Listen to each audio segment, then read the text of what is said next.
Então, mais uma vez, boa tarde a todos e todas. Bem-vindos de volta aí à nossa rodada de leituras do Lises do Platão.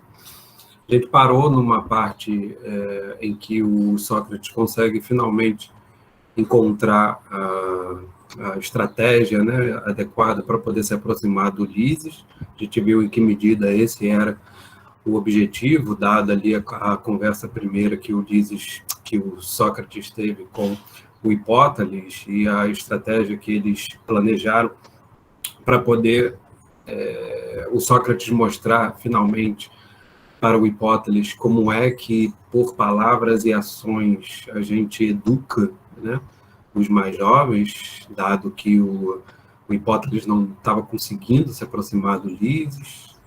A estratégia que eles encontram é de simplesmente ignorarem, de algum modo, os jovens nas suas brincadeiras e se colocarem à parte, né, em um outro lugar, embora no mesmo espaço, conversando, né, atraindo, por assim dizer, a esses mais jovens, simplesmente pela presença da conversa, né, simplesmente pela presença do diálogo, porque, de fato, se eles estão interessados em se educar, é desejável que eles tenham um interesse também em se colocarem disponíveis para conversar, né? Então, essa era a estratégia inicial que o Sócrates assumiu. Ele consegue lá fazer uma conversa inicial com Menexeno e Ulisses, né? A gente viu como é que esses dois amigos aí parecem ter personalidades diferentes, um mais proativo, o Menexeno mais proativo, o Ulisses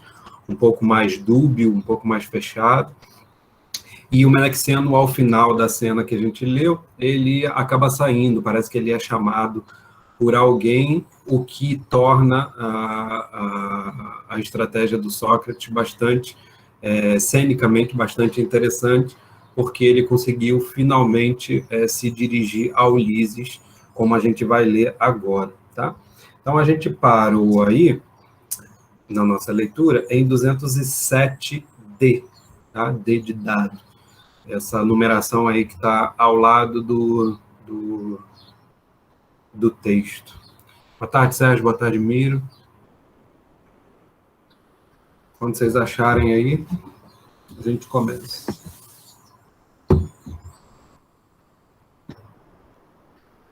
(207D).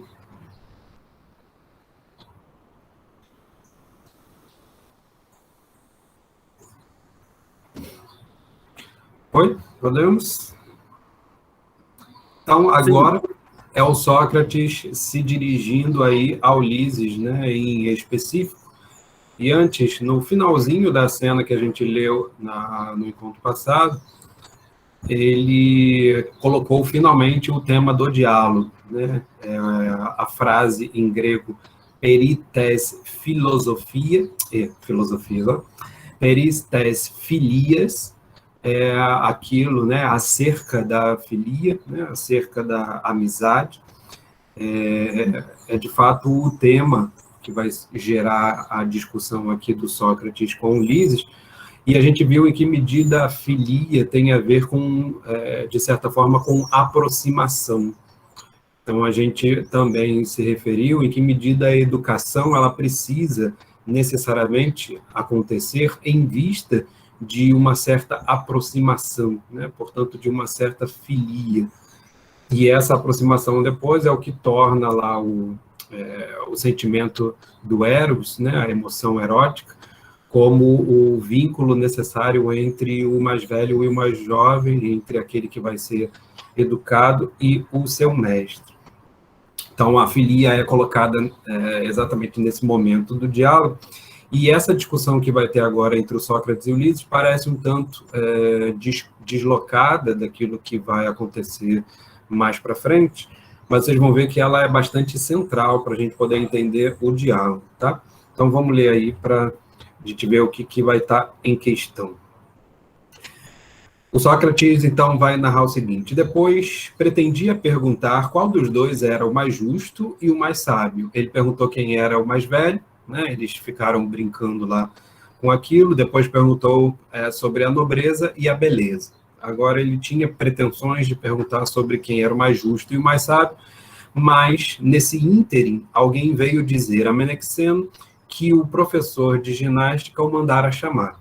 Então, ele é levado para algum lugar, se retira, o que vai fazer com que o Sócrates fique sozinho entre aspas, né? Porque tem toda uma galera lá assistindo eles, mas o Sócrates possa se dirigir exatamente a Ulisses. Quis parecer-me que ele estava encarregado do sacrifício. Esse, portanto, retirou-se. Então, continuei a dirigir-me a Lises.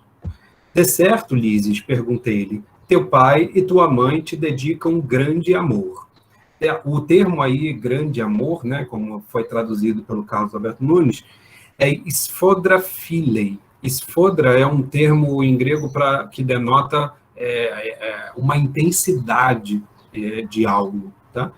Então, a gente poderia dizer aí que teu pai e tua mãe te dedicam filia excessiva, né? Uma filia abundante, poderíamos indicar, tá? E de tal maneira que o chamado amor entre pais e filhos, né? Ele não é um amor erótico, ele é um amor filial, né? De filia. Então, tem a ver exatamente com essa ideia que o diálogo vai estar trabalhando. Então, veja, a aproximação que o Sócrates dá com relação ao Ulisses indica aí uma espécie de questionamento acerca do tipo de sentimento que os pais do Ulisses possuem em relação a ele, perguntando se é um amor, né?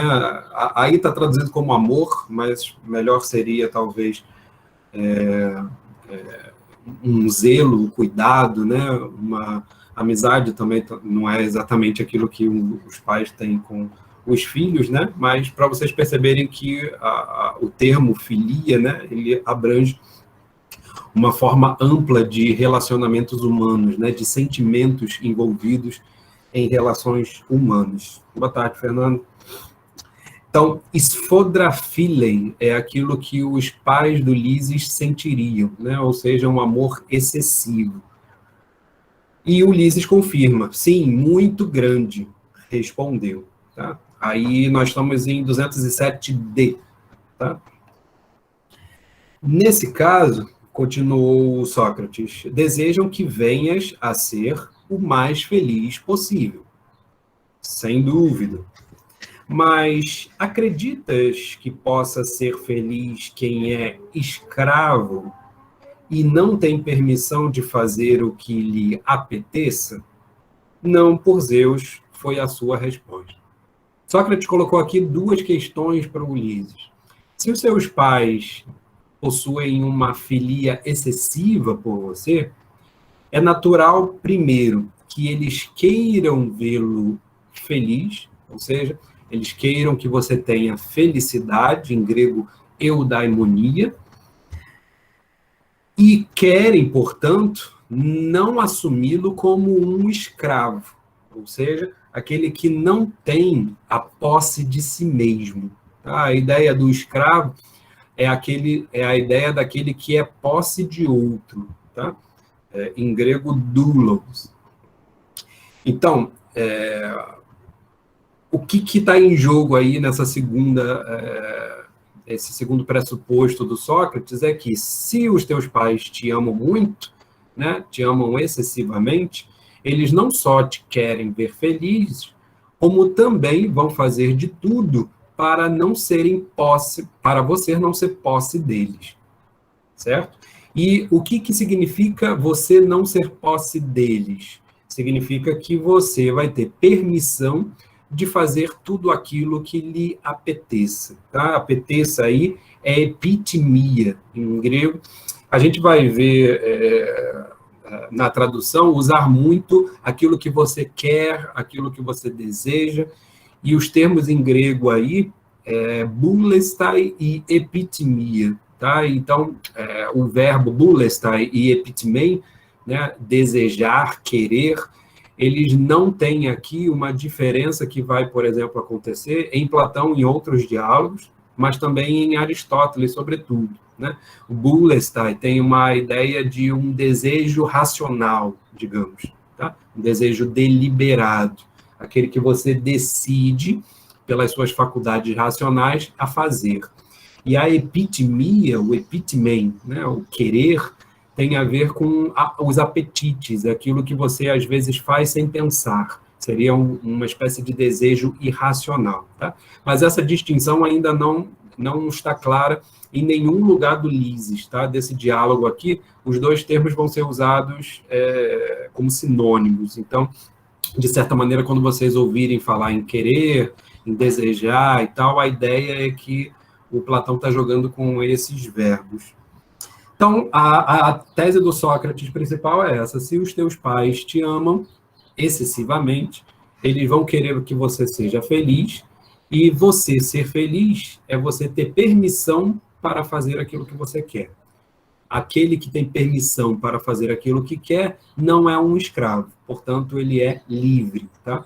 Então, está colocado aí os conceitos principais de toda essa conversa que o Sócrates vai ter com Ulisses agora. Vamos ver como é que essa conversa aí vai se situar. Então, Ulisses confirma, né? Não, por Zeus, foi a sua resposta.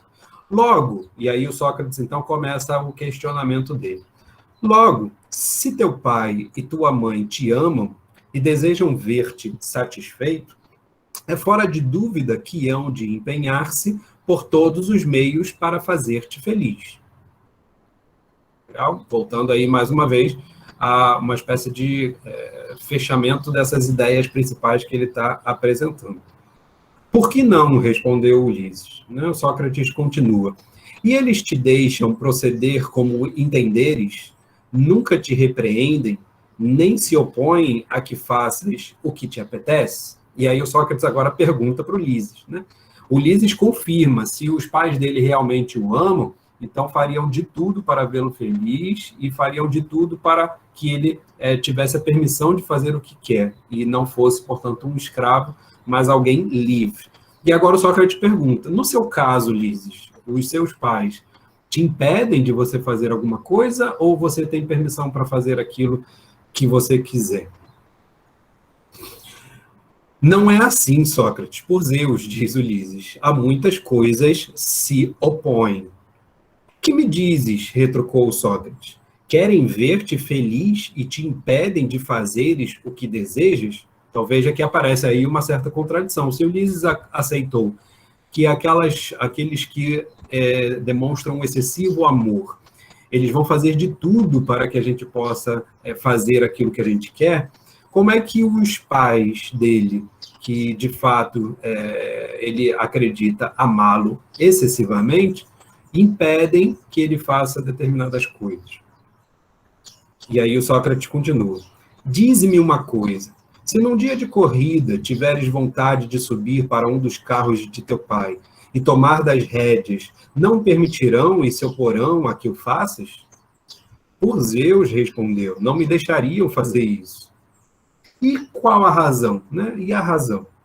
Porque há um cocheiro a quem meu pai paga salário. Ou seja, aqui você não precisa entender necessariamente aí os carros de corrida, né, e tal, como imagina que traduzindo, né, por uma família rica, né, imagina o Sócrates perguntando, teu pai não deixaria você pegar a limusine dele e começar a dirigir por aí, né?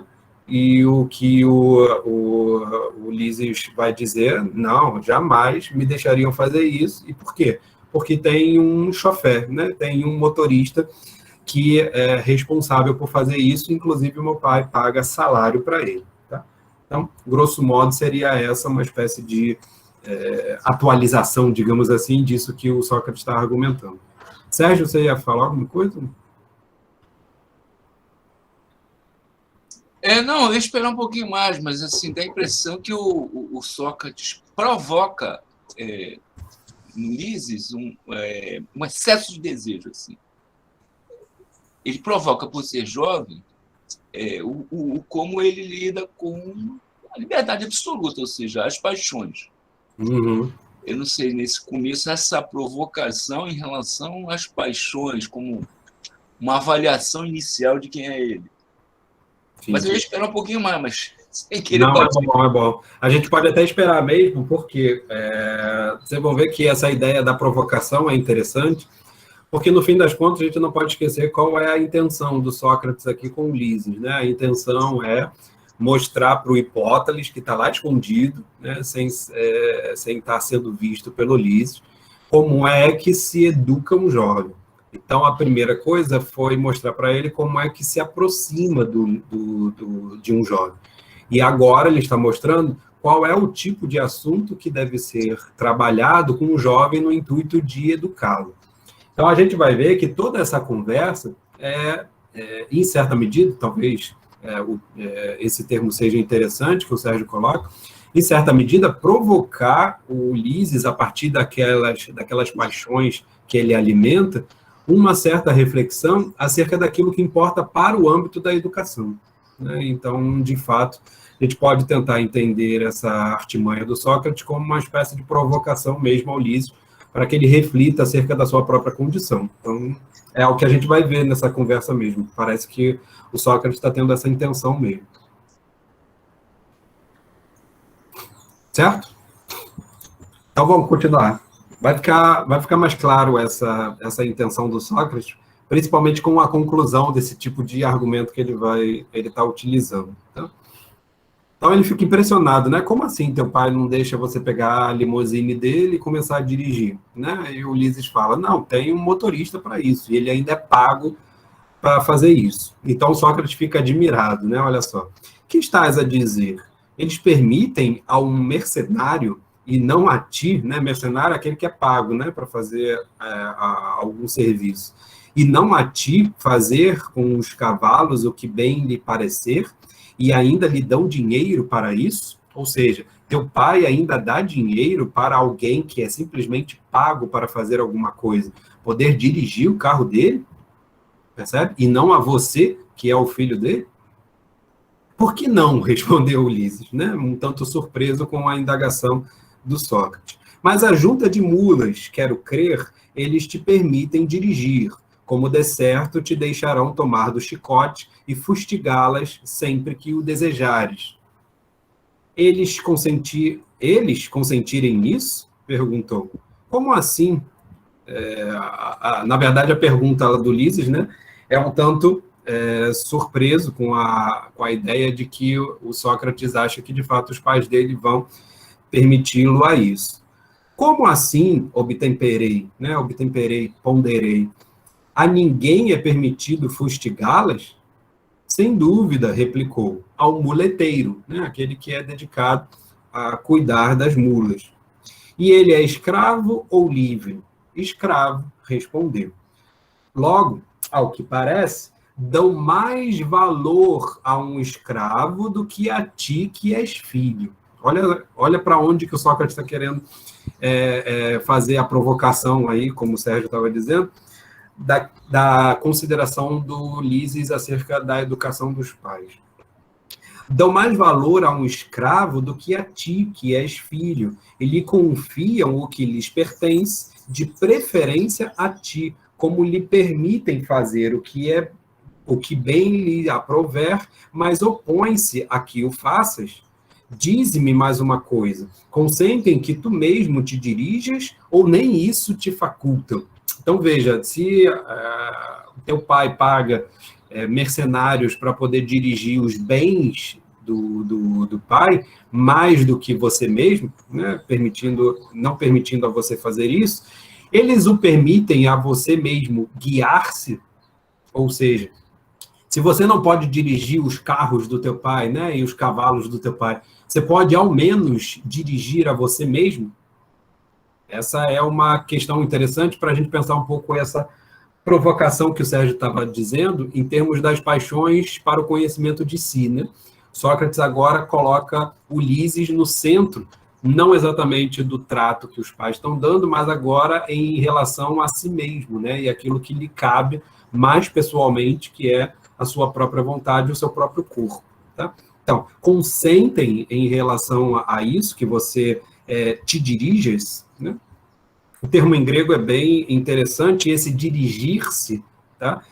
Arquém, que dá vários termos relacionados, né, como arqueologia. Arqué pode ser muito bem traduzido em português pelo termo princípio, tá?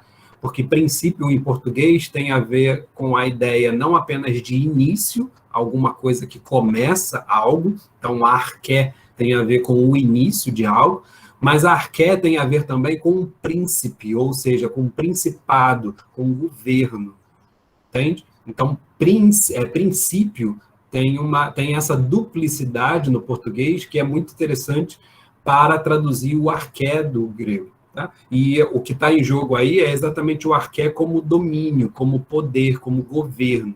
Ou seja, eles permitem que você exerça a arqué sobre si mesmo. Tá? Como o consentiriam? Perguntou Ulisses, né? Então, alguém manda em ti, né? Arquém tis su, né? Alguém manda em você, em ti? Sim, o governante, né? Governante aí é o déspota, tá? O déspota é aquele que é o mestre é um mestre escravo, digamos assim, né? É o que a gente poderia entender, por exemplo, dentro de uma casa, de um palácio, como um mordomo, né? Ou como aquele que é eu esqueci o nome daquela empregada que era... Governanta. Isso, a governanta. Que é um termo que traz um pouco dessa ideia de governante, né? E é exatamente esse, é como se fosse aquele empregado que é o gerente de todos os outros empregados da casa. Tá? Então, esse, em grego, não era necessariamente um doulos apenas, ele também era déspota. Tá? Daí que vem esse termo déspota, que geralmente a gente usou depois para entender determinadas posições políticas. Tá? Então, sim, o governante. É também escravo? Pergunta o Sócrates. Sem dúvida, respondeu. Pertence-nos. Né? Em grego ele diz assim, sem dúvida, ele é nosso. Né? Reméteros.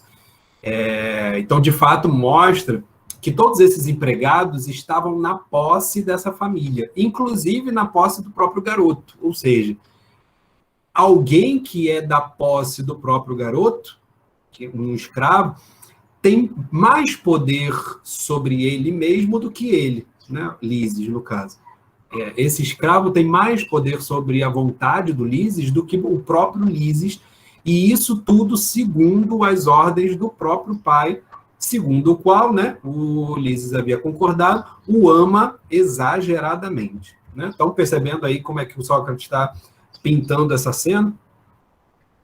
E o Sócrates conclui, né, diante disso tudo, ele diz, é bem grave isso, observei, uma pessoa livre ser mandada por um escravo. E que faz, propriamente, o governante para mandar em ti? Né? Então, o que faz esse mordomo, essa governanta? Leva-me à casa do professor, o didáscalos. Tá? E os professores também mandam em ti? Sem dúvida, diz Ulisses, né? Em verdade, aí o Sócrates conclui, é grande o número de mestres, déspotas e governantes, né? Arcontas, né? Esses que exercem o governo, né? Que exercem o domínio sobre você. Então, os déspotas e os arcontas são em grande número e que voluntariamente teu pai te impõe. Porém, de certo, quando voltas para casa e ficas com tua mãe, ela consente fazeres o que quiseres para te sentires feliz, ou seja, mexendo nas tuas lãs, ou no tear em que ela esteja trabalhando. Não se oporá, sem dúvida, a que toques na espata, ou no pente, ou em qualquer outro utensílio de trabalho de lã? Pondo-se a rir, por Zeus, Sócrates, replicou Ulisses, não somente se opõem a isso, como me bateriam se eu chegasse a bulir neles. Então, veja, nem os próprios pais, de certa maneira, no momento em que agora possuem Ulisses sob os seus cuidados, e aí já não está mais sob os cuidados dos escravos, mas sob os cuidados dos próprios pais, ainda assim, eles não permitem Ulisses a fazer certas coisas. Por Heracles, disse-lhe, não terás feito alguma ofensa a teu pai ou a tua mãe? Não, por Zeus, respondeu, nunca os ofendi. Ofensa e ofendi aí, o Carlos Alberto Nunes está traduzindo adikeo, né? Dike em grego é justiça, é ser justo. Tá? Então, o justo, que tem a ver com os atos, né? Com a forma como nós nos comportamos, ser adikeo, né? Ser injusto, é exatamente o oposto disso que era apregoado pela ordem moral. Então, o que o Sócrates pergunta é, não terás feito, Ulisses, algo imoral para eles, né? Desrespeitado o papel dos pais, para que eles possam estar fazendo tudo isso com você? Então, ainda o Sócrates ainda sugere que existe a possibilidade, talvez, de Ulisses ter cometido algum erro que justifique os pais a tratarem Ulisses dessa maneira. Tá? Dado todo o tom negativo que o Sócrates está concebendo acerca desse tipo de comportamento que os pais demonstram com relação à educação do Ulisses. Então, Sócrates continua. Por que motivo, então, ele se opõe com tamanho rigor a que sejas feliz? Né? Parece, então, que eles estão se opondo a que sejas realmente feliz e a que procedas como quiseres. E o dia inteiro te mantém na dependência de estranhos. Numa palavra, sem poderes fazer nada do que te apetecer, essa fórmula, né? Sem poderes fazer nada do que te apetecer, ela é a que está aparecendo aqui em todos esses momentos em que o Sócrates parece definir o que significa a felicidade. Né? A felicidade, para o Sócrates nesse momento, de acordo com isso que ele está argumentando com Lísias como fundamento da filia, né, como fundamento da amizade, diz respeito a permitir com que seja feito aquilo que você quer. Tá? Mais ou menos essa fórmula que toda hora está aparecendo aqui nesse texto. Então ele pergunta, não é estranho isso? Né? Que eles queiram a tua felicidade, mas ao mesmo tempo atentem contra aquilo que faz a gente feliz? Ou seja, sermos permitidos a fazer tudo aquilo que a gente quer fazer? Vejam que tem um problema aí, tá? Ainda não está em discussão o problema acerca exatamente do que é essa definição que o Sócrates está tomando como felicidade, tá? Mas já pensem que existe aí um pressuposto, né, que está regendo essa conversa do Sócrates com o Lísio. E o pressuposto é esse: ser feliz é ser livre para poder fazer aquilo que se quer. Tá? A tal ponto que não tiras nenhum proveito, ao que parece, de tamanha riqueza, pois todo o mundo tem mais direito de administrá-la do que tu, como de nada te serve o teu próprio corpo, como ser de tão nobres traços, pois outra pessoa dele cuida e o dirige, ao passo que tu, Lísias, não somente não exerces o mando sobre ninguém, como nem mesmo poderás fazer o que desejares. Então, veja, a condição do Lísias, ao que parece, diante desse trato que os pais o confinam, força com que o Ulisses não tenha duas coisas que o Sócrates tinha indagado a ele lá no início. Lembra lá daquela conversa dele com o Menexeno? Ele havia perguntado quem era o mais velho e depois quem seria o mais nobre e depois o mais belo. E o Sócrates aqui, nesse momento, está tentando mostrar para o Ulisses que, ao que parece, ainda que o Ulisses tenha nobreza e beleza, ele não tem domínio de si. Ele não está tendo a liberdade para fazer aquilo exatamente que ele quer, portanto, para ter a felicidade, a realização de si. Tá? A eudaimonia também pode ser traduzida ao invés de felicidade, né, que é um termo um tanto obscuro, a gente não sabe muito bem o que é felicidade, mas felicidade pode ser realização de si, né? Também é uma tradução bacana para eudaimonia. E aí o Ulisses, tentando rebater isso tudo que o Sócrates está colocando, ele apela para a questão da primeira pergunta que o Sócrates fez com relação à idade. Diz ele, é que ainda não estou na idade disso, respondeu. Então, para Ulisses, a bem da verdade, ele ainda é muito jovem, ainda é muito criança, para ter determinadas liberdades que o favoreçam. E o favoreçam exatamente naquilo que ele tem de nobreza e de beleza. Sabe?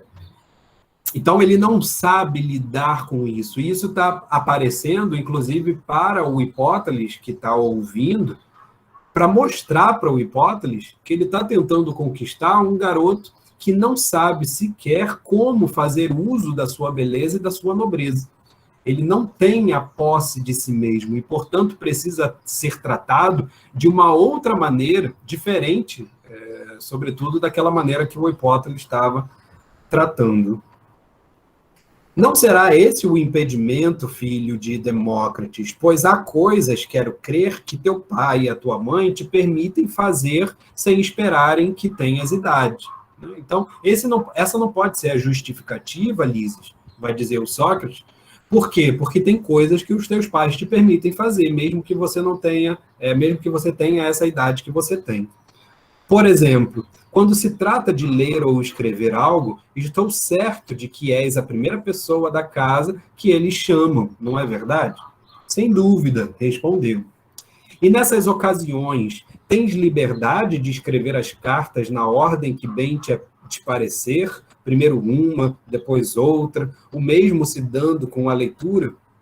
E quando tomas da lira, tenho certeza, nem teu pai, nem tua mãe te proíbem afinar mais alto ou mais baixo a corda que quiseres, esticá-las ou relaxá-las à vontade, dedilhá-las ou pulsá-las com plectro, ou porventura o proíbem.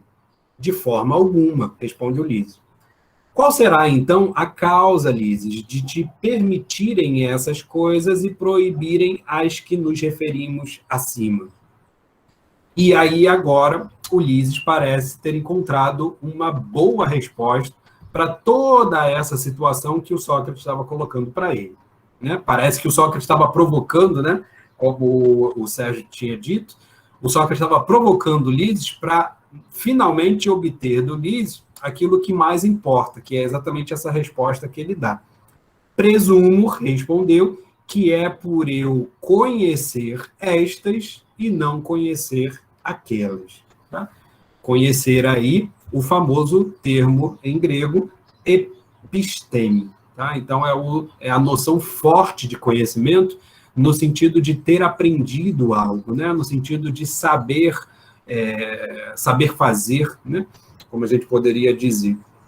Então, ele chega à conclusão, que é a conclusão que, de fato, o Sócrates gostaria que ele chegasse. E o Sócrates não teria outra resposta senão exultar pela consideração que o Ulisses apresenta. Ótimo, caro amigo, exclamei. Logo, não é a idade que teu pai espera para entregar-te tudo. No dia em que acreditar que o ultrapassas em sabedoria, e aí sabedoria não é necessariamente Sofia, em grego é phronen, tá? Que está sendo traduzido aí, talvez fosse melhor traduzir por prudência, né? No dia em que teu pai acreditares, né, que o ultrapassas em prudência, entregar-se-á a si próprio, né? Entregar-se-á, inclusive, a ti mesmo, né? O pai, né? Não só todos os bens, mas o próprio pai te colocaria aos teus cuidados, com todos os seus haveres aos seus cuidados, né? Exatamente aquilo que está faltando nessa relação com os pais. É também o que eu penso, respondeu Ulisses. Muito bem, lhe disse. E teu vizinho não segue a mesma regra de teu pai em relação a ti? Acreditas que te chamará para dirigires sua casa logo que te considere superior a ele em matéria de economia doméstica, ou pensas que ele mesmo a dirigirá? Então, veja, no caso dos pais, parece que no momento em que Ulisses se tornar alguém prudente, alguém que tenha uma frônesis, alguém, portanto, que tenha um determinado conhecimento sobre determinados assuntos e, portanto, saiba fazer determinadas coisas, não só os pais do Ulisses, mas também até os vizinhos permitiriam Ulisses a fazer certas coisas em relação às quais ele sabe fazer. E é isso que o Sócrates está perguntando. Inclusive, dirigir a própria casa do vizinho. Se ele percebesse que você conhece bem a maneira de dirigir a casa, né? O termo em grego aí é interessante, né? Oikonomia. Oikonomia vem de oikos, que é casa. Tá? E esse termo, oikonomia, é que dá o nosso termo economia, né? Para quem não sabe, a economia nasceu com a administração doméstica, né? A ideia é que, de fato, você tenha a possibilidade de saber administrar os seus bens e as suas posses, né? Essa é a ideia principal, por assim dizer, do termo oikonomia, tá? De onde vem o nosso termo economia. Então, ele diz, o teu próprio vizinho te permitiria dirigir a casa dele, né? Realizar a oikonomia, se você soubesse, tivesse de fato esse conhecimento. Creio que me incumbirá disso. Então, não achas que os atenienses, e olha que ele vai estendendo cada vez mais, né? Os teus pais, os teus vizinhos, agora os atenienses de um modo geral, né? Você pode dizer, né? Os teus, a tua cidade, né? A tua família, a tua cidade, o teu país, né? É nessa gradação. A gente vai ver que a última gradação é a humanidade como um todo. Tá? Então, teus pais, teus vizinhos, e agora? Não achas que os atenienses te confiarão a direção de seus negócios quando perceberem que já têm suficiente maturidade de espírito? Né? Exatamente essa ideia de que você possui um determinado conhecimento acerca do saber fazer? Penso que sim. Por Zeus, continuei, e com relação ao grande rei, aqui o grande rei é o líder persa, né? Que é a referência para aquilo que para todo aquilo que é externo ao grego, né? Que os gregos chamam de bárbaros, tá? Por isso que eu falei que é a humanidade agora, né? O Sócrates compreendendo a humanidade, compreendeu os gregos e agora os bárbaros. Tá? Então, com relação ao grande rei, confiará a seu primogênito, né? O rei persa, mesmo que não seja ateniense, ele faria isso que eu vou dizer agora com o seu próprio filho? O futuro senhor da Ásia, o preparo da carne, confiaria, né, ao seu primogênito, futuro senhor da Ásia, o preparo da carne cozida e o cuidado de lançar no caldo o que bem lhe parecer, ou de preferência a nós, dada a hipótese de nos apresentarmos a ele e lhe demonstrarmos que entendemos muito mais do que seu filho no preparo da comida. Então, veja, mesmo um escravo, mesmo um estrangeiro que não fosse ateniense, no trato com seu próprio filho, se ele tivesse que deixar esse filho fazer determinadas coisas para as quais ele não sabe, e nós, atenienses, portanto, estrangeiros dentro de uma terra persa, nós chegássemos e o convencêssemos que nós sabemos fazer e não o filho dele, esse rei persa não deixaria que nós fizéssemos no lugar do próprio filho? A nós, evidentemente, respondeu Ulisses. Então, veja que com isso Ulisses concebe ao Sócrates todo o espectro argumentativo que o Sócrates precisava. Que o Sócrates está querendo, em última análise, é mostrar que todos os seres humanos parecem agir da mesma forma, sejam gregos, sejam bárbaros, né? Ou seja, toda a humanidade conhecida, em última análise. Ao filho não permitiria lançar no caldo uma pitadinha do que quer que fosse, porém a nós outros deixaria jogar sal às mãos cheias, se assim nos aprovesse, sem dúvida. E no caso de vir o filho a sofrer dos olhos, deixá-lo-ia tocar nos seus próprios olhos, sabendo que nada entende de medicina, ou proibiria de fazê-lo? Então, veja, mesmo em determinadas coisas, né, bastante específicas, seja o cozimento de determinada coisa, ou mesmo um saber mais especializado, como o da medicina, acerca do corpo humano e do seu funcionamento, mesmo em tais situações pequenas, né, em termos pequenos ou em termos mais complexos, ou em termos simples mais complexos, o procedimento, ao que parece, seria o mesmo. Então, sabendo que nada entende de medicina, o proibiria de fazê-lo? Proibiria, sem dúvidas, é o que Ulisses responde.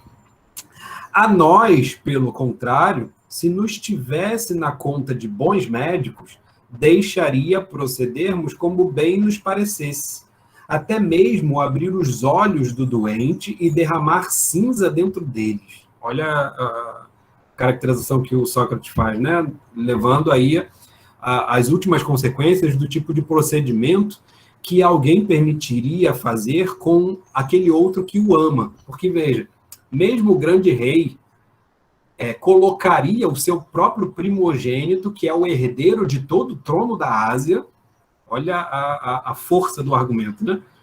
O herdeiro de toda a Ásia, mesmo no caso do grande rei, ele teria, de fato, proibido o seu próprio filho de fazer certas coisas, enquanto a nós permitiria fazê-los, desde que nós conseguíssemos demonstrar que nós sabemos fazer, que nós conhecemos a maneira correta de fazer, né? A maneira adequada de fazer alguma coisa, tá? E, às vezes, com procedimentos um tanto exóticos, né? E, às vezes, procedimentos dolorosos, inclusive, né? O grande rei permitiria que nós submetêssemos o seu próprio filho a determinados comportamentos dolorosos, e o permitiria exatamente porque ele percebe que nós conhecemos, que nós sabemos o que estamos fazendo. Convencido, como se achava, de que sabíamos o que estávamos fazendo. Sempre é essa a ideia, tá? De saber o que se está fazendo. É certo que dizes, Ulisses conclui. E em todas as outras coisas não confiaria mais em nós do que em si próprio e no seu filho, desde que nos considerassem mais entendidos do que eles, necessariamente, respondeu ao Sócrates, né? Então, veja, finalizando o tipo de colocação que o Sócrates está fazendo com relação ao Ulisses, em primeiro lugar, ele mostra que ele vai tratar a relação entre o Ulisses e os pais no âmbito do excesso de filia, né? Então, caracterizado aí o comportamento dos pais em relação ao seu filho Ulisses como um comportamento de excesso de filia, ou seja, de um amor transbordante, né? De um amor excessivo pelo seu próprio filho, o Sócrates elege duas premissas que ele não coloca em questão e que são questionáveis. A gente poderia colocá-las como questionáveis, inclusive o próprio Platão levanta essas premissas como questionáveis em outros diálogos, mas ao que parece aqui no Ulisses, a gente não tem essas premissas sendo questionadas. Quais são elas? De que aquele que ama excessivamente o outro, né, o amor sempre é entendido não em termos de eros, mas em termos de filia, tá? Aquele que ama o outro, que tem uma consideração pelo outro, que tem amizade pelo outro, que quer manter o outro próximo a si mesmo, ele vai fazer de tudo para que o outro seja feliz. Essa é a primeira premissa. E a segunda premissa é fazer de tudo para que o outro seja feliz é permitir com que este outro tenha a liberdade de fazer o que quer. Então, em relação a um outro, se eu o considero, se eu tenho uma grande filia por ele, eu não o impediria de que ele fizesse aquilo que ele quer. Só que todo o argumento que o Sócrates construiu é para mostrar que os pais do Ulisses impedem com que ele faça determinadas coisas que ele gostaria de fazer. Veja, não é nem algo que Ulisses talvez quisesse fazer, né? Mas o Sócrates aí, naquela provocação que o Sérgio estava dizendo, né? Provocando Ulisses a pensar em determinados desejos que foram tolhidos ou que foram reprimidos porque os pais não permitiriam fazer, esses desejos e essas vontades reprimidas, tolhidas, elas entram na cota da negação daquela premissa de que se os teus pais querem a tua felicidade, eles permitem que você faça aquilo que você quer. E, com isso, ao que parece, né, vai sugerir a ideia de que os pais do Ulisses não o amam como ele pensa. Né? Não por acaso a gente vê aí com essa conversa toda, né? Essa conversa aparece em vários testemunhos dos socráticos, tá? Não apenas com relação ao Platão, mas o Xenofonte tem várias passagens das Memoráveis que falam sobre isso, tem vários outros textos de socráticos que vão falar sobre essa questão, da maneira como Sócrates sugestiona ao jovem a forma como ele tem sido educado pelos pais e como é que ele precisa estar mais atento para que ele possa ter uma educação melhor. E aí vocês percebem como é que o Sócrates pôde, no final das contas, ter sido condenado por corromper a juventude. Vocês sabem que o Sócrates foi condenado a beber a cicuta, né, o veneno, e condenado por 2 acusações, porque ele não acreditava nos deuses da cidade e também porque ele corrompia a juventude. O que era a tal da corrupção da juventude? No Mênon, no diálogo Mênon do Platão, aparece o Anito. O Anito era uma das grandes figuras do Partido Democrata dos gregos, né, dos atenienses, e o Anito é um dos que fazem a acusação a Sócrates. Né? São 3 personalidades que compõem lá a acusação contra o Sócrates, e o Anito, ao que parece, teria sido responsável por condenar o Sócrates exatamente com relação à corrupção da juventude. E no Mênon, o que aparece? Aparece o Anito um tanto indignado, né? Ele vê o Sócrates lá conversando com o Mênon, e mostra-se um tanto indignado, inclusive vaticinando contra o Sócrates que ele pode correr risco de vida se ele continuar desviando os jovens da forma como ele desvia. E qual era o desvio que o Anito falava? De fazer com que os jovens depreciem a educação que os pais lhe dão em favor da educação filosófica que o Sócrates estaria dando. Percebe? Aquilo que hoje nós poderíamos entender como uma ideia de um pensamento crítico, né? Ou seja, a escola, a educação, de modo geral, promove na juventude um pensamento crítico que coloca, muitas vezes, os jovens contrários a certas opiniões dos seus pais e dos seus familiares. E, nesse sentido, não por acaso, se levanta a questão de que a educação e a escola corrompe, né? Você já deve ter ouvido recentemente diversas promulgações de ataques contra a educação e o ensino, no âmbito exatamente de mostrar que a escola não deve ter determinados posicionamentos, porque esses posicionamentos corromperiam a juventude e, ao invés de ensiná-los, né? É preciso ensinar matemática e português e não ensinar filosofia e sociologia, né? Vocês devem lembrar-se muito bem dessas falas do digníssimo ministro da Educação que nós tivemos, né? Para não falar o contrário. Veja, essa é uma temática que sempre está presente quando a gente fala em educação. Porque se a primeira educação é essa educação dada dentro de casa, e dentro de casa pelos pais, ou então por um escravo responsável, aquele que era o déspota, né, e que em termos de educação vai ser chamado de o paidagogos, tá? Esse que era responsável pela educação ensinava, fazia a introdução inicial desse jovem no mundo da cultura grega de um modo geral, não só para saber a falar, para aprender a falar, mas também para conhecer os valores defendidos, né, e cultuados por aquela civilização. Quando o jovem começa o processo pedagógico do relacionamento erótico com os mais velhos, está em questão um outro tipo de educação.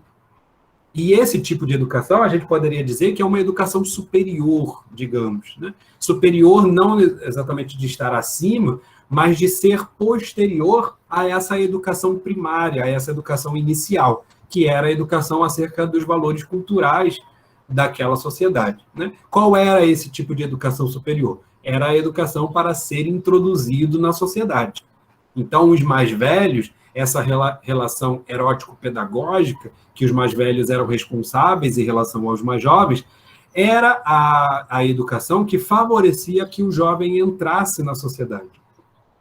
E esse tipo de educação, muitas vezes, era contrária ao tipo de educação colocada dentro de casa, né, por determinados valores dentro de casa, né?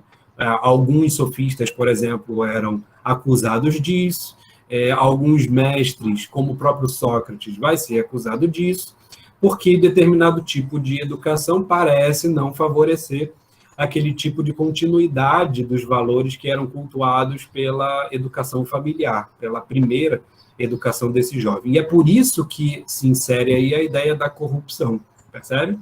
O que o Sócrates, nesse longo diálogo aqui que a gente leu com Ulisses, está fazendo, em última análise, pode ser caracterizado como isso que tradicionalmente ficou chamado de corrupção da juventude. O Sócrates mostrou aqui, por determinados argumentos, que os pais do Ulisses parecem não amá-lo como amaria alguém que, de fato, está destinado a educá-lo, né? A educá-lo de fato. Mas isso é o que parece, tá? A gente vai ver aqui, com essa conclusão, com esse fechamento do diálogo, em que medida o Sócrates está pensando essa ideia, né, que ele apresentou aí para o Ulisses em termos de educação, tá? O Sócrates conclui. Ficou claro isso para vocês, a questão da educação e da corrupção da juventude, né? O Sócrates aí faz esse fechamento do diálogo. Ele diz: estás vendo, portanto, meu caro Ulisses, como as coisas se passam em todos os assuntos de que temos conhecimento certo, né, episteme, não há quem não confie em nós. Isso em qualquer lugar, né? Helenos e bárbaros, homens e mulheres, dando-nos toda a gente inteira liberdade de ação. Então, a gente só parece ter aquela liberdade para fazer o que nós queremos e que gera a felicidade quando nós temos conhecimento. Sem que, de caso pensado, alguém nos crie dificuldades. Pelo contrário, somos inteiramente livres nesse domínio e mandamos nas outras pessoas, pois todas essas coisas nos pertencem e delas nos beneficiamos. Então, olha que coisa, né?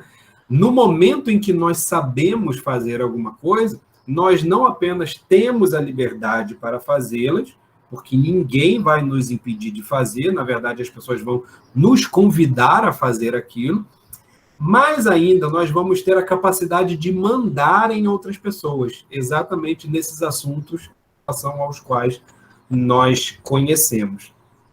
Mas, naquilo de que não temos conhecimento, ninguém permitirá que procedamos a nosso bel prazer. Antes, se oporão todos, na medida de suas forças, não apenas estranhos, como também pai e mãe, e os parentes de maior intimidade.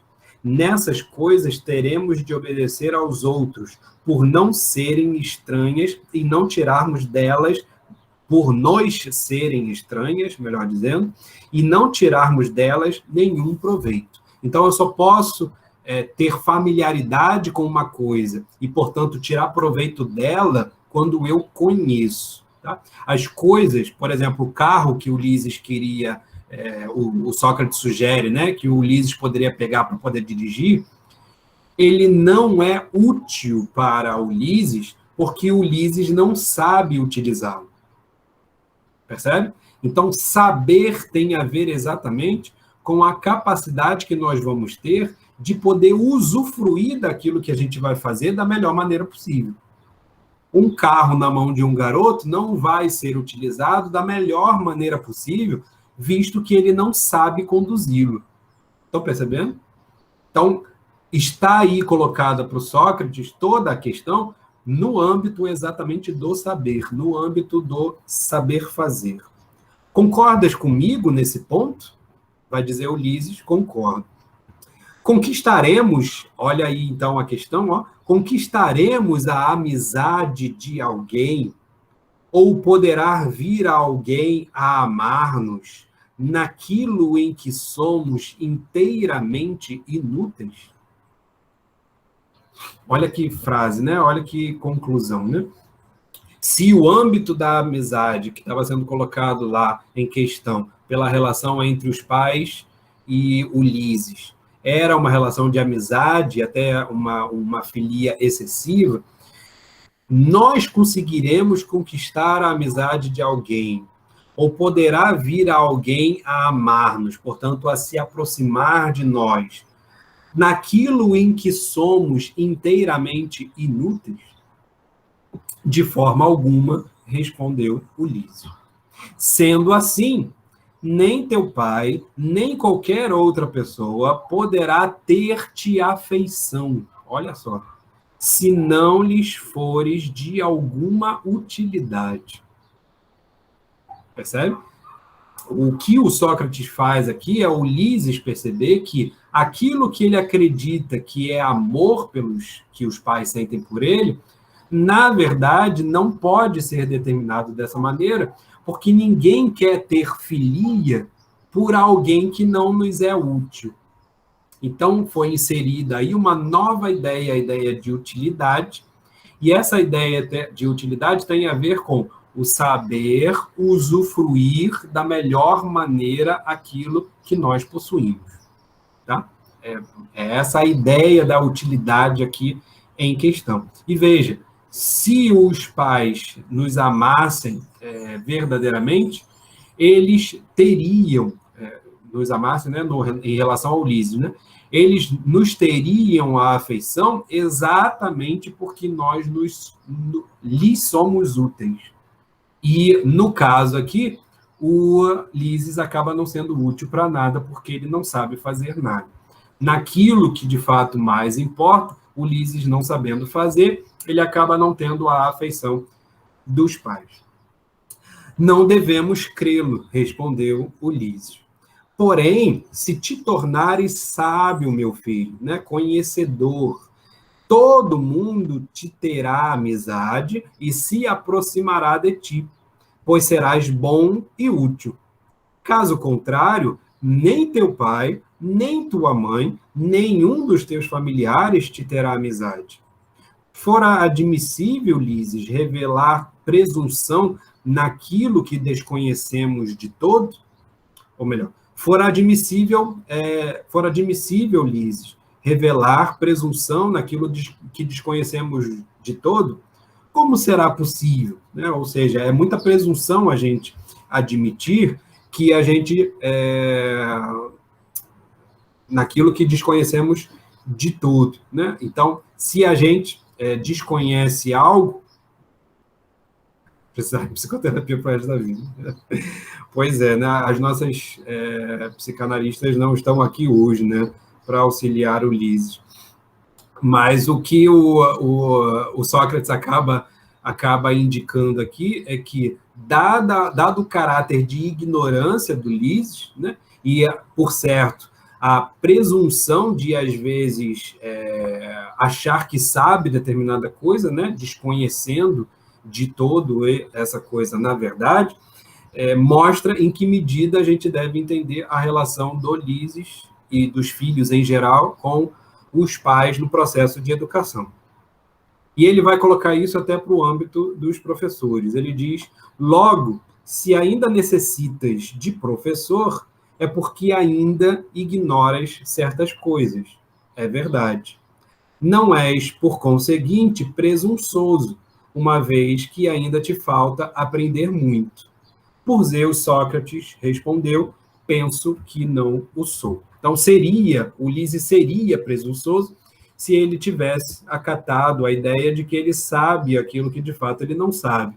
Mas assumindo a necessidade de ainda possuir um professor, portanto, ainda com a necessidade de ter alguém que o conduza, né, de ter alguém que lhe seja um mestre, o que Ulisses, em última análise, mostra é que ele não sabe, e pelo menos com essa conversa aqui, ele reconheceu, né, teve aí uma consciência da sua ignorância, que é o passo de toda a finalidade central de toda a filosofia, em última análise.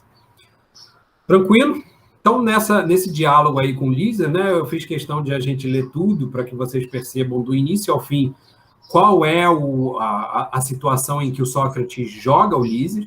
Ele joga Ulisses exatamente nesse processo de reconhecer que tipo de relação está implicada nesse sentimento que ele nutre pelos seus próprios pais, mostrando o ponto central do saber nessa relação, de tal maneira que a utilidade das relações se manifesta no momento em que o saber é perceptível, ou seja, é de fato necessário que a gente perceba o saber que determinadas pessoas têm em fazer certas coisas, para que a gente possa nos aproximar delas, para que elas nos sejam úteis.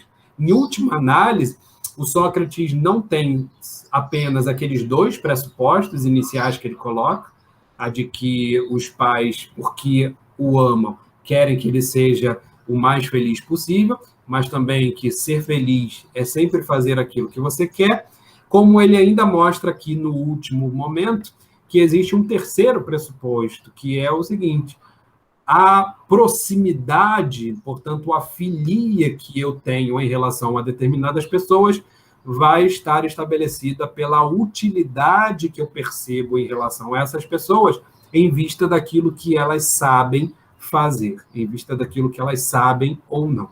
Tá legal? Diga aí, Sérgio. Oi, ô César, não tem aí uma pressuposição de amar e instigar o amor no sentido do saber, do conhecer, né? De um reconhecimento no sentido eu não sei, o outro sabe. Então, eu me sentirei atraído porque esse outro me prova que eu não sei. Essa atração pelo saber a partir de um não saber, que o Sócrates provoca nele, não é, vamos dizer assim, uma instigação para prepará-lo como alguém que pode aí aprender alguma coisa. Lembra um pouco, você tocou aí na questão dos psicanalistas, essa questão do amor, o amor sob transferência, é uma questão fundamental, né? O Lacan fala muito disso. Se instiga uma relação com o intuito que o sujeito pressupõe que o outro sabe.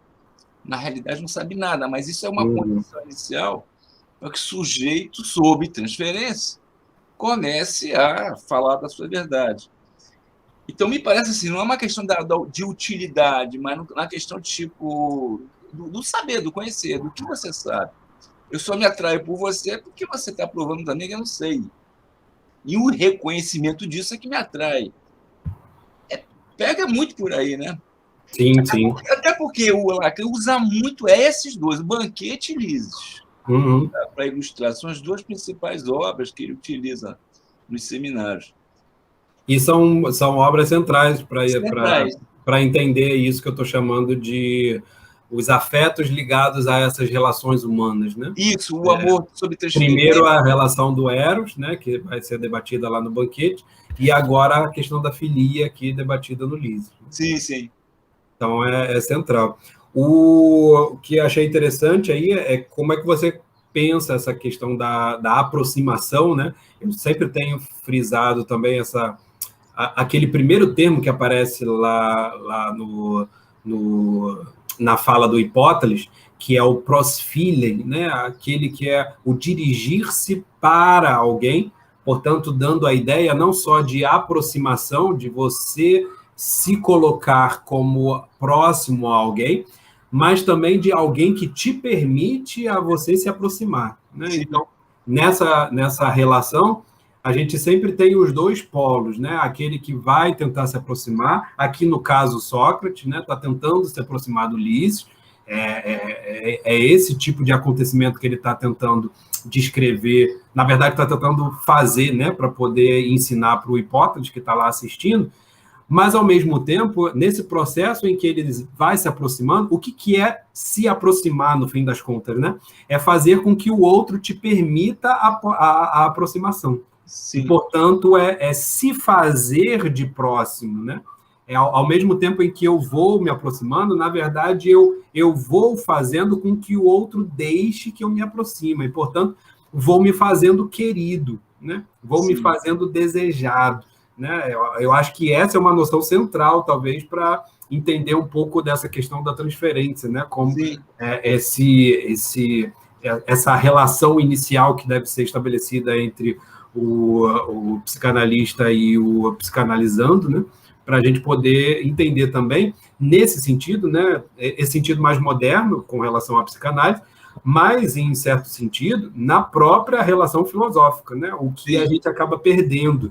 Em última análise, e a própria filosofia transparece aí, no processo entre mestre e aluno, uma necessidade de transferência também. Sim, é o que chamo de amor sobre transferência, né? Sim, sim. O outro me atrai, isso me atrai. Isso. E o que no banquete era chamado de eros, né? Como essa pulsão, digamos assim, que aproxima de uma maneira forte aquele mais velho do mais jovem, porque ambos amam determinadas coisas, né? O mais velho ama a beleza do mais jovem, o mais jovem ama a sabedoria do mais velho. Nesse tipo de aproximação erótica, o que o Sócrates está entendendo aqui no caso do Ulisses tem a ver, sobretudo, com o espaço que você vai criando para poder gerar essa aproximação, né? E talvez aí antes, portanto, o eros, vamos dizer assim, né? O eros pode ser um sentimento que você sente com relação a uma outra pessoa, em termos de desejar aquilo que aquela pessoa tem, mas existe a necessidade de você saber se aproximar. Então, a filia entraria aí num processo, não sei se posterior, eu diria complementar, talvez, né? Um processo complementar em que você vai fazendo essa aproximação em relação a alguém que você ama, ou em relação a alguém que você quer ter perto, de tal maneira que você também faça com que essa pessoa queira que você esteja perto. Então, a filia aí entraria como uma espécie de sentimento aproximado e complementar ao próprio erotismo da relação pedagógica, né? Então, o professor não tem que se fazer apenas desejável, ele tem que fazer com que aqueles que o desejam se aproximem, né? E o coloquem próximo de tal maneira que essa relação de filia seja estabelecida para o processo educativo, para o processo pedagógico. Então, parece uma boa sugestão, né? Falar com relação ao amor transferencial e pensar um pouco nessas dinâmicas de aproximação, né? Que tem a ver não só com a parte ativa, mas também com a parte passiva, né? Não só de fazer-se aproximar, mas também de fazer-se querido e de, portanto, fazer-se desejado. Sim. Tranquilo? Então, paramos por aqui, a gente pode retomar no encontro que vem, porque agora o Hipótales vai voltar à cena, né? Esse momento aqui foi simplesmente o momento que o Hipótales saiu, voltou, e a gente leu toda a conversa que o Sócrates teve com Ulisses, que é uma peça central, né? E a gente vai se perguntar depois por que o Hipótales teve que sair para poder o Sócrates ter essa conversa com Ulisses, tá? Mas aí são cenas dos próximos capítulos. Tranquilo, gente? Então ficamos por aqui, pessoal. Um abraço a todos, obrigado pela presença aí de vocês. Até semana que vem.